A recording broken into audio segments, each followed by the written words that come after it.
چې دا وخت مونږه تندوډاک کې موجود یو د سوات د ریاست شهزاده شهریار امیرزیب زموږ سره موجود دی. د سوات یوازینی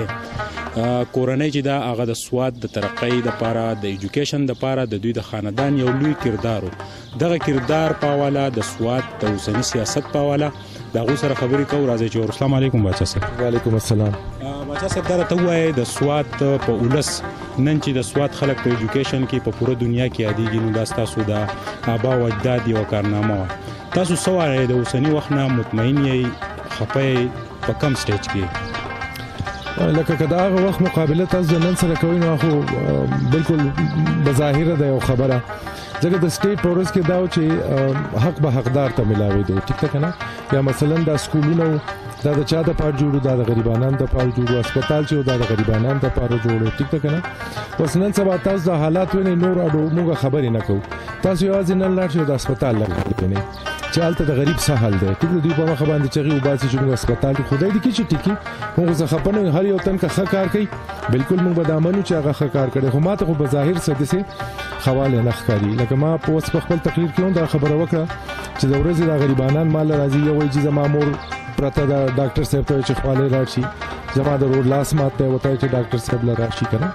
نو لکه دا حالات چې دي دا ما ته داسې نه ښکاري چې دا څه ښه طرف ته روان دي. دا ورځ ته ورځ ما ته داسې اندازه ده چې دا حالات نور زیات خرابېږي. نو دا تحریک انصاف دونه دعوې او دونه په میډیا د هغوی اشتهارات چې هسپتالونه ټیک شو، د پولیسو نظام بهتر شو، په پټواري چې دی هغه ټیک ټاک شو، نو تاسو د هغوی نه مطمئن نه؟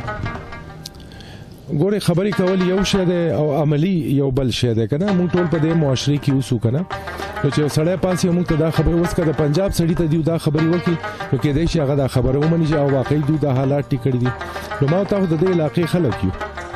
ستا هم په عدالتونو کې کار راځي، په هسپتال کې راځي، په تاڼو کې راځي، زما هم راځي. نو تاسو په خپله ماته وایئ چې په دې کې څه ښېګړه راغلې ده؟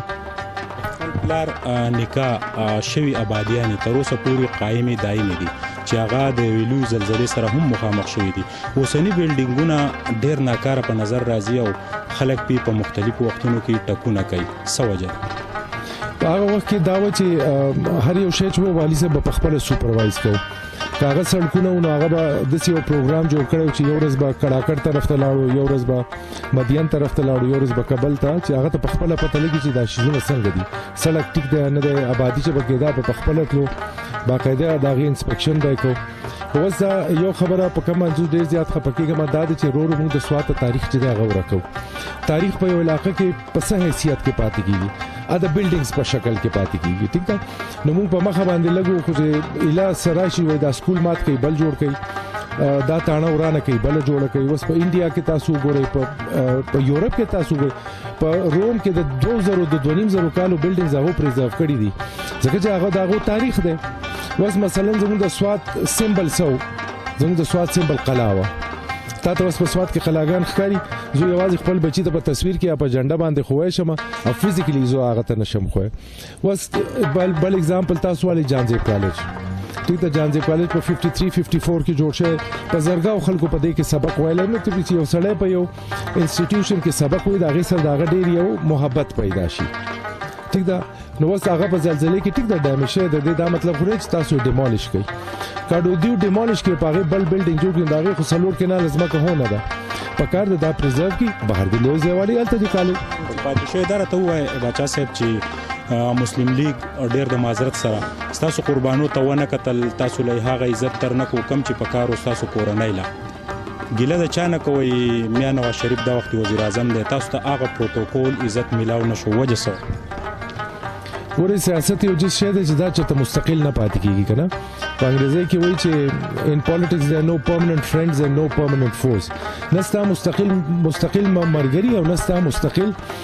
دشمنانی. خو په دې کې لږ زموږ د خاندان هو لږ رول دی، خو ان د سنس چې لکه مخکې اسفندیارو، ولیات صاحبو، عدنانو د یو کډې نه ګڼو نو هغه شی چلېدو. اوس د بدقسمتۍ نه زه ورته یوازې یم. نو د یو کس لپاره بیا یو سیاسي مهم چلول چې دا لوکوټي ګران شي. بل ما ته خو داسې ښکاري چې لکه دا پارټي زما په خیال کې په صوبه سرحد باندې دونه ډېره پروا نشته. لازمي خبره ده چې کم ځای ماله فایده راکوي، د کم ځای د ماله سیټونه راځي، زه خو به کوشش کوم چې به هغو خوشحاله ساتم. پنجاب د هغو کار پوره کوي مثلا کله چې الیکشن وشو نو پی ام ال ان او جی یو آی یو کولیشن جوړول شو خو هغه بالکل هغه ته تاسو ما جوړ تاسو پی ټی آی ته پرې نو د دې نه پته لګي چې د دې صوبې دغه په نظر کې څه حیثیت ده کې سب پلانینګ دی د سیاسي کردار په کومه توګه دغه کوي ان ته به درېږي صوبایي سیټ بلاړه وایسا سوچ وکړه د سا د ملګرو سره مشورې د ټول ناوله خبره په سیاست کې دی چې تاسو د خپل خلکو سره رابطې کوي کنه ځکه د اند اف د ډے تاسو به څوک ایم ان ای کوي تاسو به څوک ایم پی ای کوي دا خلک به تاسو کوي کنه د دې سره رابطه تاسو په هیڅ حال کې نه پرې دی فلحال په دې جواب کې په ملک د حالات څخه دونه سپته نه لګي چې کوم طرف ته روان دي ځکه دا پاناما دا ایشو هو دا ځکه کدا فیصله د پرایم منسٹر په حق کې کیږي یا د خلاف کیږي د دې په سیاسي ماحول باندې ډېر زیات لوی اثرات دي نو څو پور چې د حلقې دغه د زما په کې دا وخت لوکټي رانږدې شونه بیا په دې باندې موږ فیصله کوو اوسنۍ د پی ټی آی حکومت چې د دین تاسو ولې مطمئن نه هغه خو چې مونږه چې د لولي برجونه جوړ کړل تعلیمي ادارې جوړ کړي او دا غوي کارونه چې د ښکار دي و انصاف یو راوستو انصاف کارت په حواله چې د هغه کور تاغو چې مونږه دغه 5,40,000 روپۍ ورسول تاسو د دینه به حیثیت د مسلم لیګ دغه نه تاسو دوی نه مطمئن نه ګوره یوازې په بلډینګونو جوړولو یا په سړکونو جوړېدو دا یو ډیولپمنٹ کار دی دا او که پی ټی آی نه این پی کا این پی نه پی پی پی وای دا څوک نشي بندولای دا ډیولپمنٹ خو رواني خو که زه یو بلډینګ ډیر په ډیرو پیسو باندې جوړ کم خو دا غي د چلولو نظام پخانی نو دا بلډینګ فائدہ څه شو ټیک ده نو اول د ټول نه اوله خبره خدا ته چې تاسو عدالتونه ټیکئ لکه که تاسو چرچل چې کله اعلان وکړ د جرمني خلاف جنگ کوما نو خلکو ته چې ستاد خلک بس تاسو وردیږي ناغه زما خلک به زما سر زکه وردیږي چې په دې ملک انصاف ملاويږي نو که زما د پاره وردیږي نه خو د دې نظام د پاره باغو وردیږي ځکه په دې کې هغه ته داغو حق ملاويږي سواد د ریاست شهزاده شهریار امیرزیب چې کله په دې روټ سفر کوي او رانی جاړي کډي ورلا مخامخ راځي نو پړه کې سره لازمی خبره ده هم موټر له خپه کیږي هم په ځان باندې له خپه کیږي نو درته وای بچا صاحب چې د عام پبلک کم پټي باندې یا زموږ په د ملک د بد مرغه سیاست چې د وایي چې جوړ شي هغه سیاسي پارټي چې د اغا یو دم په پیک راشي چې څه خبري مونږ له اجازه نه ده چې هغه مونږ وایو خو دغه عوام به کله پويږي شعور به کله راځي تاسو په سټیج په تقریرونو کې نن سبا کم ایشو ډیسکس کیږي چې عوام کې شعور راشي ګوره موږ هم دې ته دا وایو کنه چې تاسو یو اختیار دی ټیک ده نو تاسو دا اختیار په ټیک طریقې باندې استعمال کړئ که تاسو غواړئ چې خلک دی راشي نو بیا تاسو دا مکوئ چې دا مې خپل دا مې د علاقې دی دا مې د کلی دی چې ووټ بوله ورکما ټیک ده تاسو پر څو پورې خلک نه راغلي کنه او زه دې ټیم چې تاسو پارټو ته بالکل مګورئ پارټیان ټول یو شانتي دي نو د پارټیانو نظریه ده نه د پیپل پارټي نظریه ده هیڅ چا نظریه نشتی هغه د 70s سیاست ختم شوی دی ټیک ده بس یو نظریه ده او نظریه ده چې ځان د اقتدار کرسي ته څنګه رسوم ټیک ده کنه نو د خلکو لا خپل وځدا سوچ کول غواړي کدی خپل حالات خکې چې په کال د چې فیصله بیا وکړي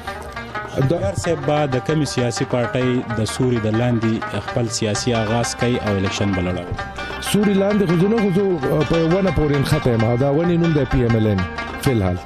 وخت امیر مقام اثر رسوق او بیا تاسو سره غلط ډېر اختلافات نو آیا تاسو ته به هغه سميلاو شي چې تاسو غواړئ ګوره اختلاف خو سدسه نایاب شي نه دی لکه هم وایو چې جمهوریت په جمهوریت کې بیا هر یو تن خپل خبره کولای شي کنه خو د بدقسمتۍ نه زموږ په دې ملک په دښمنۍ کې او په سیاسي اختلاف کې څوک فرق نه کوي که په یو پارټي کې تر اپاسه یو خبره وکړي چې دا کار تو غلط دی راوي بس دا زما دښمن دی دا وز د پارټي نه وستل غواړي نو دا ډیسپیوټ چې دی یا اختلاف کې دی دا د پارټي د لپاره هو هیلدي دی د جمهوریت لپاره هو هیلدي دی زما د اثر پرسنل دغه نشتی کنه ذاتی اختلاف خو زما د اثر نشتی خو سیاسي اختلاف دی نو په دې کې نایاب خبره کومه دونه دا یا د دې خلک دا ایشو ولې دونه جوړي جهان مننه چې زموږ سره د سواد شهزاده شهریار امیرزیب چې د دوی په سواد په ریاست په وخت کې دلته د ایجوکیشن بشمار ادارې او نن د سواد ولس چې په پوره دنیا کې په اهم ځایونو کې په نظر راځي نو هغه د دوی د پلار نکاح کمالات او د هغه وخت بلډینګونه تر اوسه پورې قائم دي دوی د خبرې له زور ورکو چې اوسنی حکومت ته دغه بلډینګونه دوباره د سواد لپاره یادګاری جوړ کړي او دورانولونه د ډډه وکړي د کیمرامین حضرت حسین سره سہیل باچا تندوړه